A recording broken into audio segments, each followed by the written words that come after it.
Hey guys, Vol for Life here, finally getting the chance to sit down and do a video that is a companion to the post that I did on Reddit about Overdrive for beginners.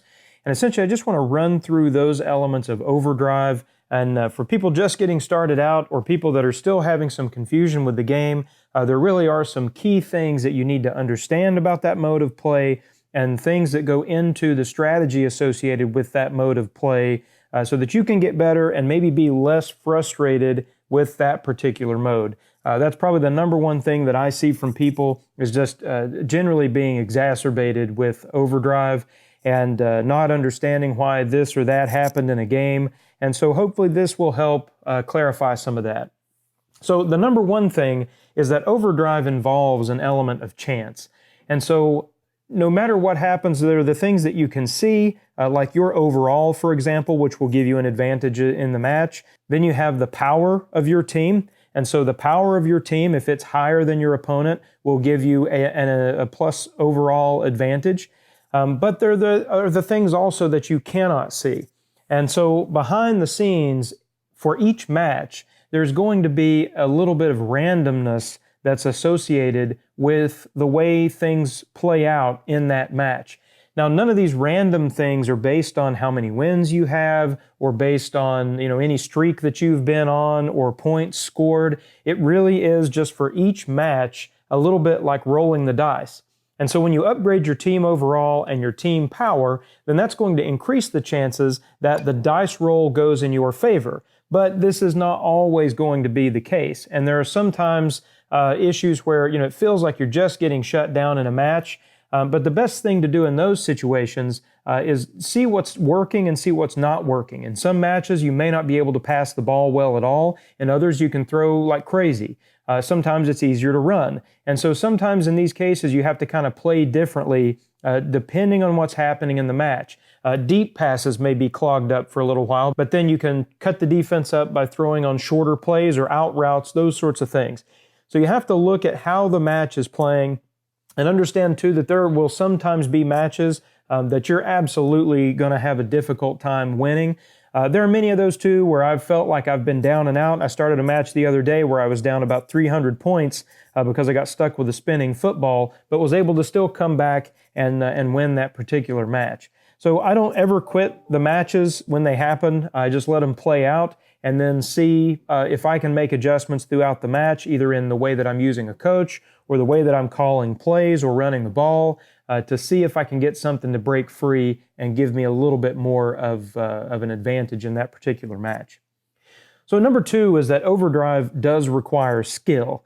And so all kinds of posts and things that I see in comments coming from players that Overdrive doesn't require any skill. And that really, in my personal opinion, it could not be farther from the truth.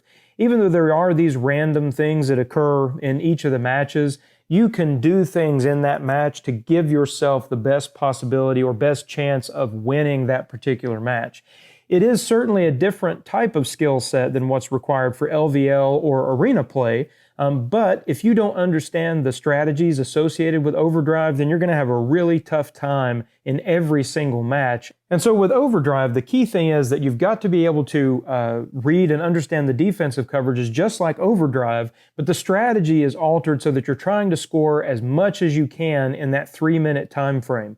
And so the differences in strategy there really, instead of playing down and distance football like you would in arena or LVL, to make sure you put up 24 on your particular opponent, you've got to make sure you can do things quickly, rapidly, and do things almost with a little bit of memory and understanding of what's going to play out in the match.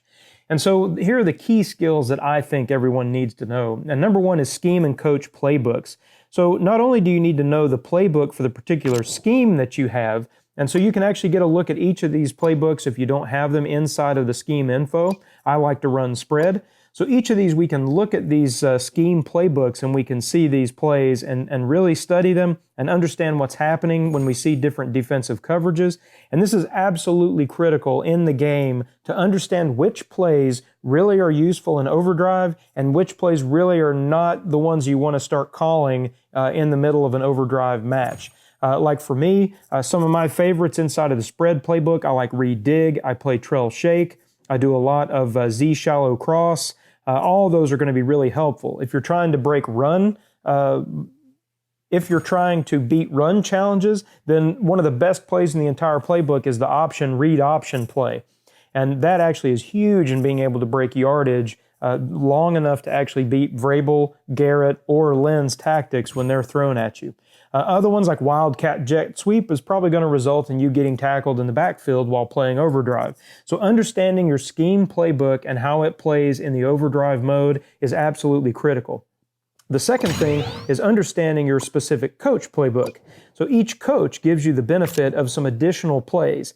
And so you really want to have that same understanding of which plays in the coach's playbook are going to be the money plays for overdrive and which ones are really going to be more setting you up to have a more difficult time. Like with Vrabel, for example, you have in and outs, and that's obviously short yardage. That's actually a really nice play for LVL where you've got a couple of players cutting across the field, but it's terrible for overdrive in general because you don't have anything that's that sort of single strike to the end zone. In that case, you got to rely on broken tackles and that sort of thing in order to make the touchdown.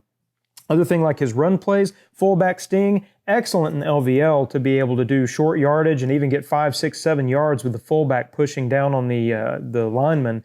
But in OD, it's not going to gain you a huge amount of yardage. It's good for punching the ball in on the end zone, but not much else. So again, really understanding that scheme playbook as well as your coach playbook is absolutely critical to overdrive.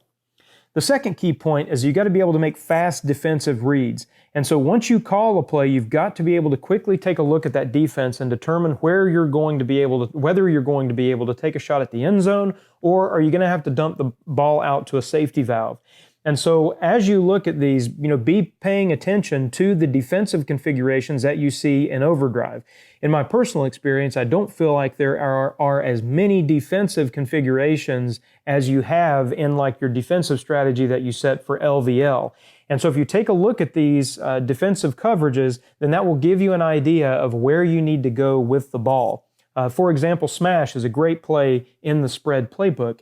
And when you're using Smash, if you have man coverage, then that is going to be a clear sign that you're going to be able to get that ball probably out to the go route for the tight end, or you're going to be able to hit your slot route to the outside once they make their cut against the man coverage.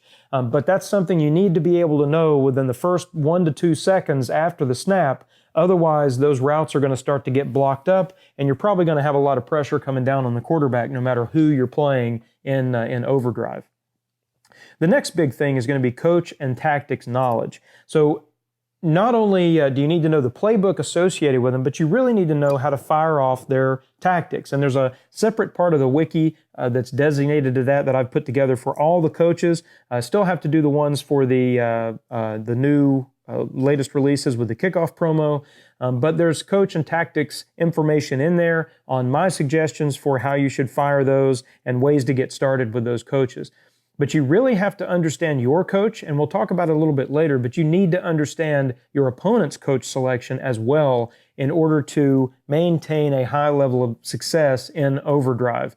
Again, that's in number 5 in the guide on Reddit. But again, if you look at your tactics, you really need to understand the strategy of why are you firing a particular tactic at a particular time. And firing those out of order can put your defense at a disadvantage to a good player. So that is absolutely critical. The last thing is really you want to minimize interceptions and turnovers on downs. And so that is something that is critical for LVL and critical for Arena, but it also applies in overdrive. I see a lot of people just throwing deep all the time, end up with a lot of picks in the match. And the thing is that not only robs you of an opportunity to be able to score and put points on the board towards your OD opponent, but it also gives them points for the interception. And if they get return yardage or, God forbid, a touchdown off of the pick, then you're going to put them in a situation where they got a lot of points without having much effort on their end.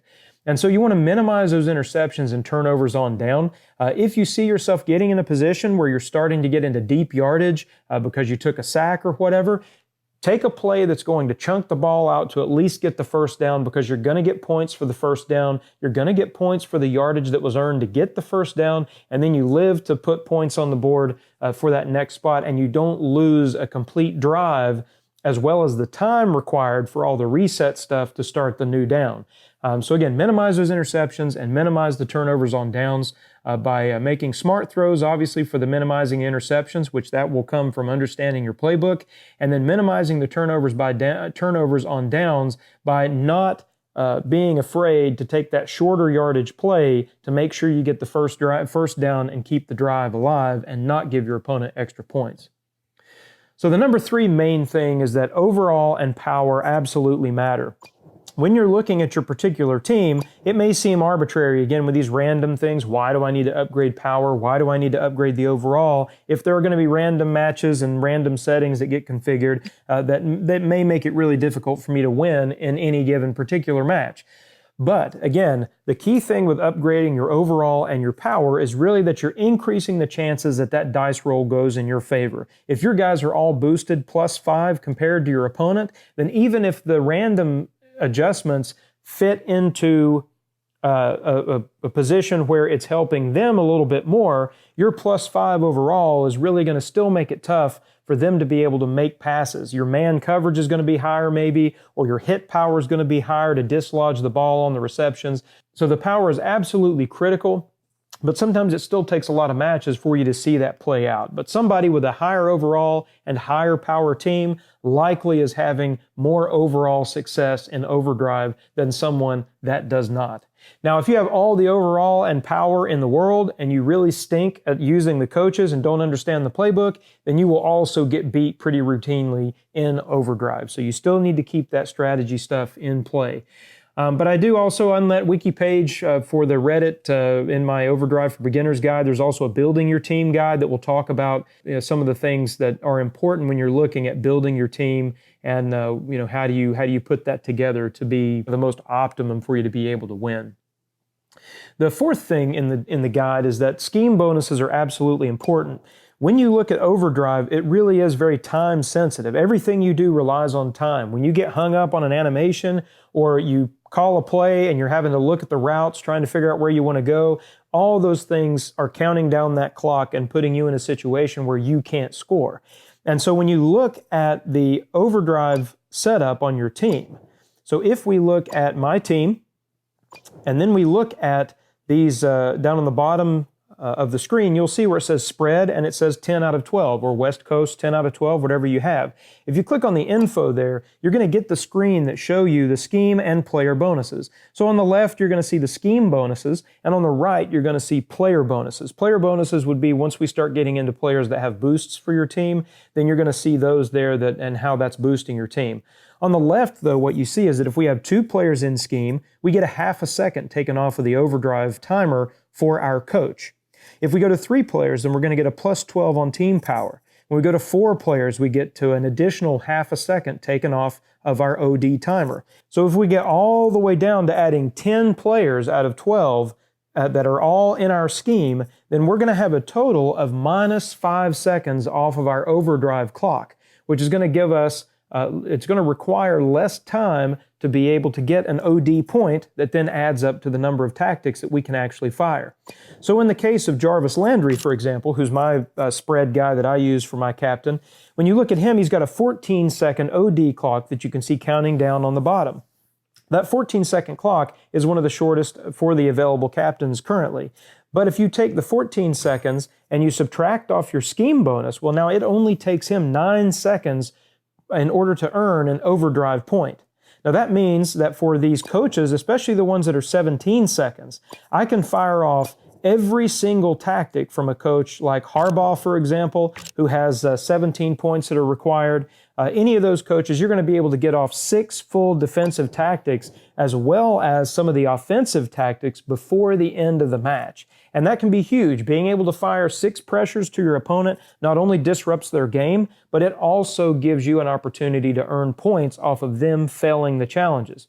Even with the 18-point coaches like Lynn or with Vrabel, for example, most of the time I can fire off all 6 challenges with 18 OD points with enough time remaining to where the opponent has to respond to the challenge. Now that does depend on the timing of each of the challenges. So when you fire a tactic, it may take a little bit of time before it actually displays for the opponent. And that depends on where they are on the field, what part of the game they're currently in. And so that timing can vary. But most of the time with a 14-second captain with my full scheme bonus giving me the -5 points, my -5 seconds for each OD point is going to add up to what I can actually, or where I can actually fire off all 6 defensive tactics to my opponent, which can be extremely disruptive when you're playing the game.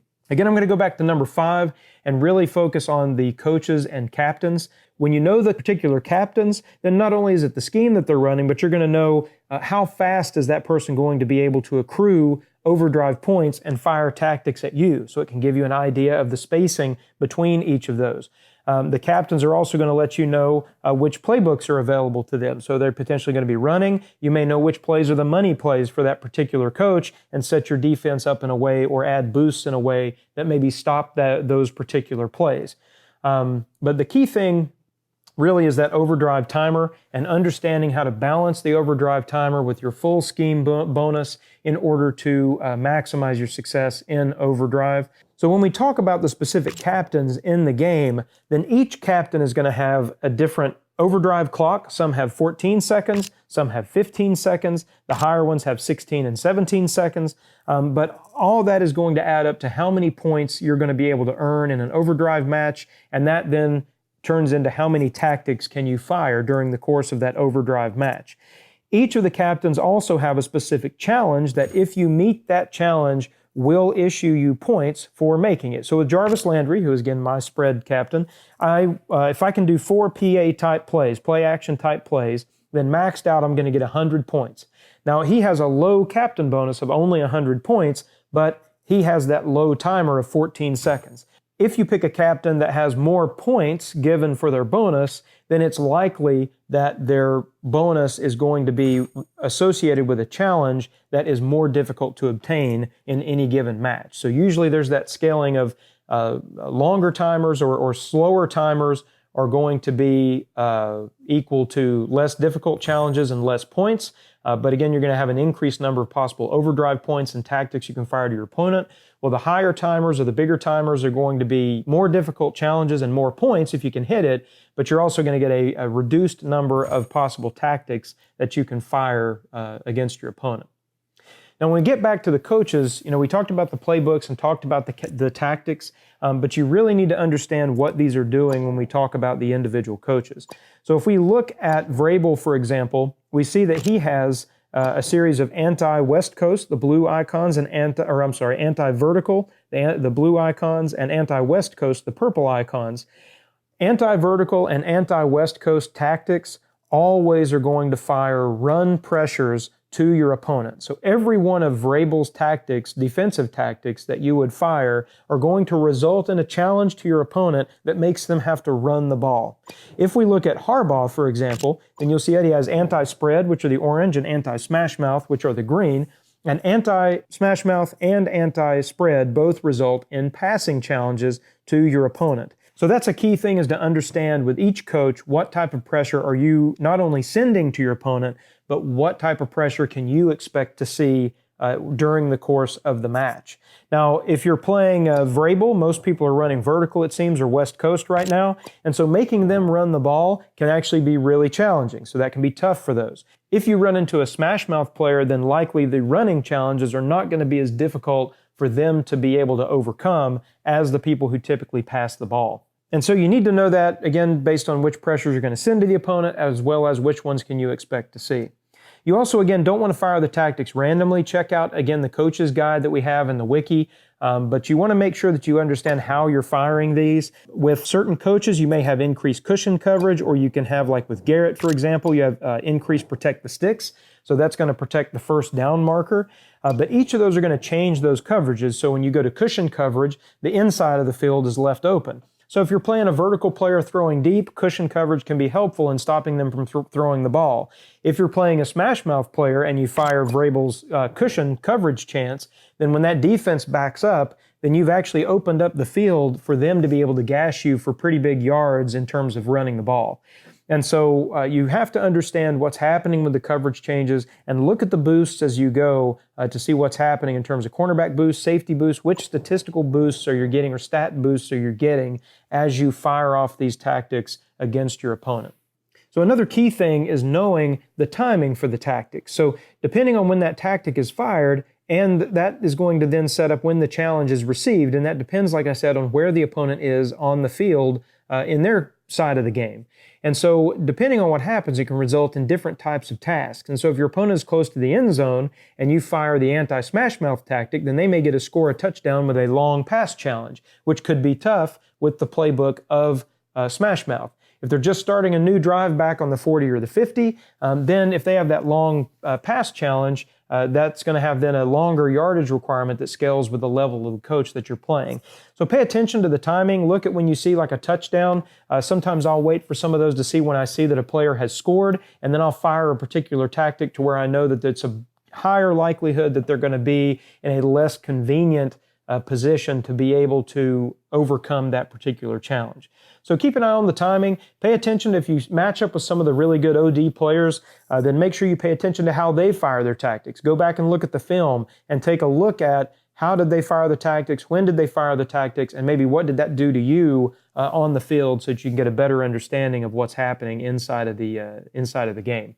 But again, check out the first tier, second tier, and third tier coaches guides that we have on the Reddit wiki. I'll try to put the link down in the comments for those of you that may not be on Reddit or haven't used it.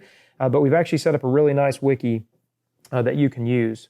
And Joe, the number one OD player, pointed out in the Reddit comments on the post that he thinks on number 5, I need to do even more emphasis on the fact that you need to understand the coach that you're playing. And I agree with him completely. That understanding what challenges you're going to face and what pressures you're going to do, how many points, if you fail a pressure, is that going to give to your opponent? So it can give you the edge in terms of deciding, do I throw over the pressure and try to score, or do I go ahead and give or try to see if I can beat this pressure to keep them from getting too many points on me? So understanding that coach and the coverages associated with that are absolutely critical to being successful in OD. Number 6, I won't spend a lot of time on, but really it's do not call the same types of plays repetitively. And so the defense in Madden Mobile is AI-based, and so as you do things repetitively in a match, it's going to adjust most of the time to do a better job of stopping that. So if you throw long passes only over and over and over, then you're going to get adjustments by the defense that make it tougher and tougher to potentially complete those passes. So you want to mix up your play calling with different play types, short passes, runs, and you want to even move the field around by flipping the plays, moving from the left hash to the right hash, and that will keep the AI a little bit on its toes in terms of not being able to make specific adjustments to shut down a particular type of play. And the number 7 thing in the guide and the final thing is just have fun. Even though overdrive can be a little bit frustrating, at the end of the day, we're all here to just try to have a good time and enjoy this particular season of Madden Mobile. Have fun with the mode, even when it starts to be frustrating. You know, if you start to get burned out on it, then jump out, go play a different mode to give yourself a break, some LBL, some daily events, or go hit Arena.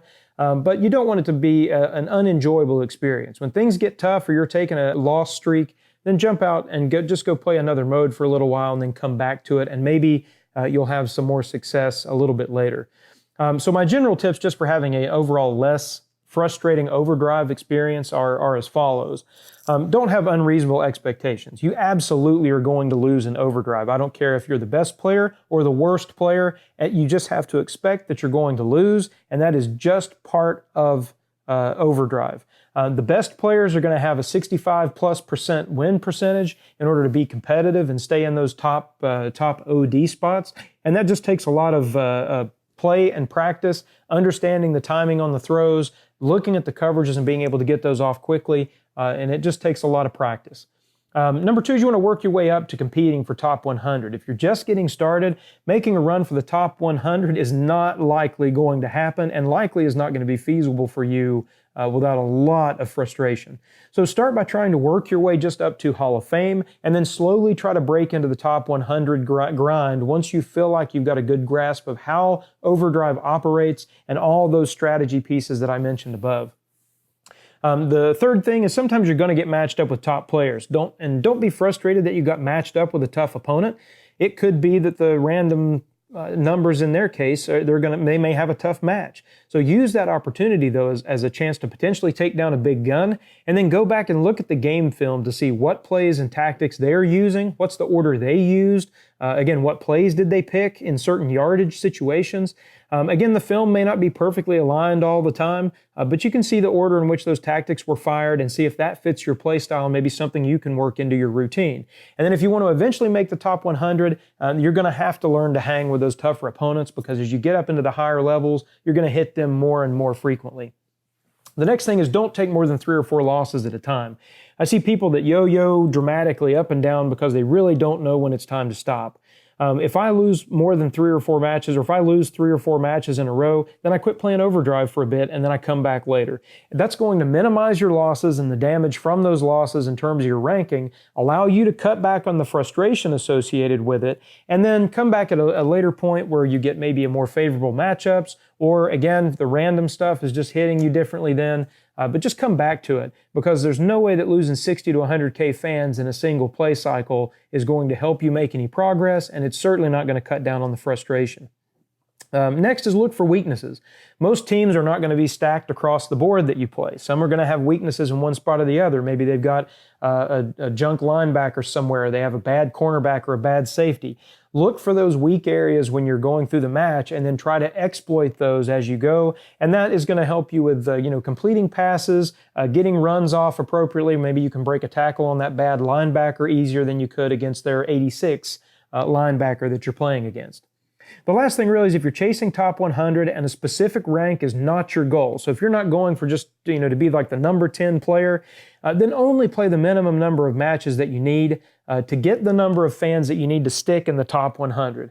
This is going to minimize the frustration that you have and give you more time to focus on the promos, programs, and other in-game modes that maybe you want to play that also give good rewards. The number 1 player gets the same rewards as the number 100 player. So again, once you hit that 450,000 fan range, if you're chasing top 100, you can probably stop. You probably don't have to play another match once you hit that, because you're almost guaranteed a top 100 spot. But that's my suggestion for those that are, again, not chasing a particular rank. Now, again, if you're going for number 1, then by all means, grind out and try to see if you can hit that number 1 spot. But if a specific rank is not your goal, then just play the minimum number of matches you need to get those fans to stick in the top 100 and collect those rewards, and then back out and play the other modes, tear those up, and get those rewards also. And don't just kill yourself trying to keep grinding the same thing. Hopefully this video is helpful. Hopefully this is a pretty good companion to the guide that I have on Reddit, and I'll post the link there also.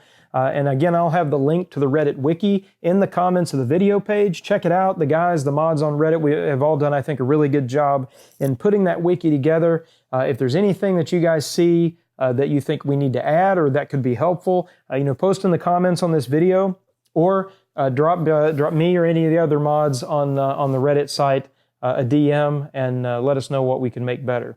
I hope you guys liked the video, and we'll catch you in the next one.